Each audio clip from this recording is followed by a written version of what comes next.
خوش آمدید۔ آج ہم ایک بہت ہی اہم موضوع پر بات کرنے جا رہے ہیں، ایک ایسے دن کے بارے میں جس کا وعدہ کیا گیا ہے، یوم حساب۔ ہم سورہ المومنون کی صرف 4 آیات کو دیکھیں گے، لیکن یہ 4 آیات ہی ہمیں ہلا کے رکھ دیں گے۔ ان کی روشنی میں ہم یہ سمجھنے کی کوشش کریں گے کہ اس دن دنیا کے سارے اصول، سارے قاعدے قانون کیسے بدل جائیں گے، اور سب سے بڑھ کر ہمارے رشتے، ان کا کیا ہوگا۔ تو آئیے مل کر اس گہرے موضوع میں اترتے ہیں۔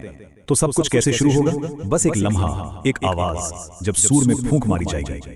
یہ آیت اس دن کے آغاز کی ایک، آپ کہہ لیں کہ ایک جھلک دکھاتی ہے، اور کیا ہولناک جھلک ہے۔ سوچیں ذرا، ایک ہی لمحے میں ہماری دنیا کے وہ سارے رشتے جن پر ہم اتنا مان کرتے ہیں، جن پر ہمارا سارا بھروسہ ہے، وہ سب کے سب ہمیشہ کے لیے ٹوٹ جائیں گے۔ کوئی کسی کا نہیں رہے گا، اور کوئی کسی کے بارے میں پوچھے گا بھی نہیں، سوال کرنے کی ہمت ہی نہیں ہوگی۔ تو اس کا اصل مطلب کیا ہے؟ کیا یہ بس کوئی علامتی بات ہے، کوئی مثال؟ نہیں، بالکل نہیں۔ یہ اس دن کی سب سے پہلی اور شاید سب سے بڑی حقیقت ہوگی۔ تمام کے تمام انسانی رشتے ختم، مکمل ختم۔ ماں باپ، اولاد، میاں بیوی، بہن بھائی، یہ وہ تعلقات ہیں جنہیں ہم اپنی زندگی کی بنیاد سمجھتے ہیں، ہے نا؟ لیکن اس دن یہ سب بے معنی ہو جائیں گے۔ ہر شخص ایک ایسی گہری، ایسی مکمل تنہائی میں ہوگا جس کا ہم آج تصور بھی نہیں کر سکتے۔ کیوں؟ کیونکہ وہ سارا سماجی ڈھانچہ جس پر ہماری دنیا کھڑی ہے، وہ ایک ہی لمحے میں غائب ہو چکا ہوگا۔ یہاں پر ایک سوال ذہن میں آتا ہے، اور آنا بھی چاہیے، کہ بھائی ایسا کیوں ہوگا؟ انسان کے سب سے بنیادی، سب سے مضبوط رشتے وہ اچانک سے کیسے ختم ہو سکتے ہیں؟ کیا وجہ ہے اس کی؟ اس کا جواب ہمیں قرآن میں ہی ایک اور جگہ ملتا ہے۔ سورۃ عبس اس منظر کو اور بھی واضح کر دیتی ہے۔ وہاں فرمایا گیا کہ اس دن انسان اپنے سگے بھائی سے بھاگے گا، اپنی ماں سے، اپنے باپ سے، اپنی بیوی اور اپنے بچوں سے۔ کیوں؟ کیونکہ اس دن محبت، خاندانی لگاؤ، یہ سب چیزیں پیچھے رہ جائیں گی۔ سب سے اوپر جو ایک فکر ہوگی، وہ ہوگی اپنی جان بچانے کی فکر۔ ہر کسی کو صرف اور صرف اپنی پڑی ہوگی۔ تو اصل وجہ کیا ہے؟ اصل وجہ یہ ہے کہ ہر شخص اپنے اعمال کے بوجھ تلے ہی اتنا دبا ہوگا، اتنا پریشان ہوگا کہ اسے کسی اور کے بارے میں سوچنے کی فرصت ہی نہیں ملے گی۔ وہ دن ہے ہی مکمل طور پر ذاتی احتساب کا۔ ہر روح کی فکر صرف اپنی ذات ہوگی اور کسی کی نہیں۔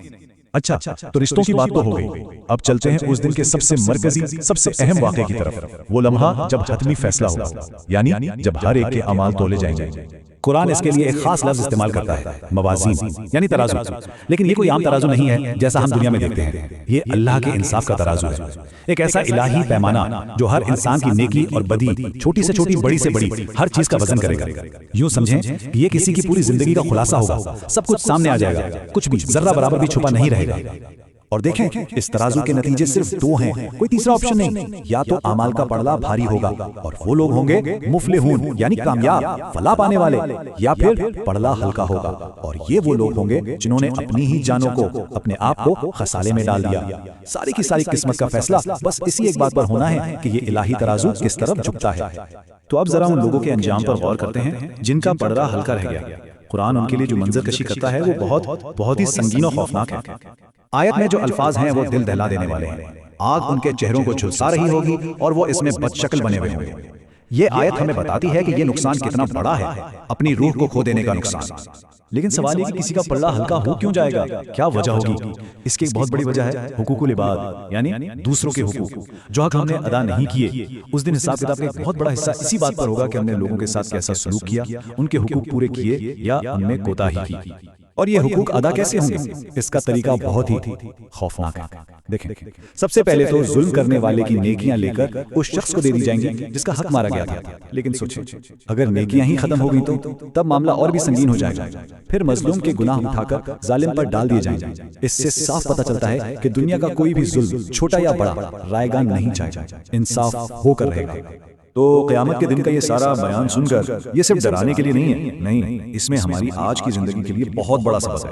آئیے دیکھتے ہیں کہ اس سے ہم آج ابھی کیا سیکھ سکتے ہیں۔ دیکھیں، یہ سمجھنا بہت ضروری ہے کہ مستقبل کے اس واقعے کے بارے میں جاننا دراصل ہمیں آج کی زندگی گزارنے کا طریقہ سکھاتا ہے۔ یہ ہمیں ایک روڈ میپ دیتا ہے، ایک فریم ورک دیتا ہے، یہ بتاتا ہے کہ اصل میں اہم چیزیں ہیں کیا، خاص طور پر ہمارے رشتوں میں۔ تو پھر پلان کیا ہے؟ اپنے اعمال کے پلڑے کو بھاری کیسے کیا جائے تاکہ اس دن کی تنہائی اور خسارے سے بچا جا سکے؟ بہت سیدھا سا 3 نکاتی منصوبہ ہے۔ پہلا قدم، پہچانیں، تسلیم کریں کہ دوسرے لوگوں کے ہم پر کیا کیا حقوق ہیں۔ دوسرا قدم، ادائیگی کریں، ان حقوق و فرائض کو فوراً پورا کرنے کے لیے ایکشن لیں۔ اور تیسرا قدم، معافی مانگیں، ماضی میں جو بھی کوتاہیاں ہوئی ہیں ان کے لیے معافی طلب کریں۔ اچھا، جب ہم دوسروں کی بات کرتے ہیں تو اس سے مراد کون ہے؟ یہ کوئی خیالی بات نہیں ہے، اس میں ہمارے والدین ہیں، ہمارے بیوی بچے، ہمارے رشتہ دار، ہمارے ملازمین، ہمارے پڑوسی، اور صرف یہی نہیں بلکہ غریب اور یتیم بھی شامل ہیں۔ یہ پوری لسٹ ہمیں سوچنے پر مجبور کرتی ہے کہ ہم ان رشتوں میں اپنی ذمہ داریاں ٹھیک سے نبھا بھی رہے ہیں یا نہیں، کہیں ہم ان میں سے کسی کا حق تو نہیں مار رہے۔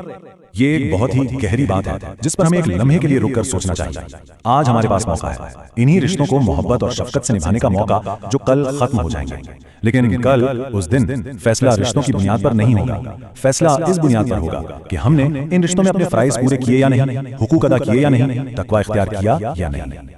جو موقع آج ہے وہ کل نہیں ہوگا۔ تو آخر میں یہ ساری گفتگو، یہ ساری وضاحت ہمیں ایک بہت ہی ذاتی، بہت گہرے سوال پر لا کر کھڑا کر دیتی ہے، اور وہ سوال یہ ہے کہ اگر آج اسی وقت ہمارے اعمال تولے جائیں تو ہمارے ترازو کی حالت کیا ہوگی؟ یہ وہ سوال ہے جو ہم میں سے ہر ایک کو اپنے آپ سے پوچھنا چاہیے۔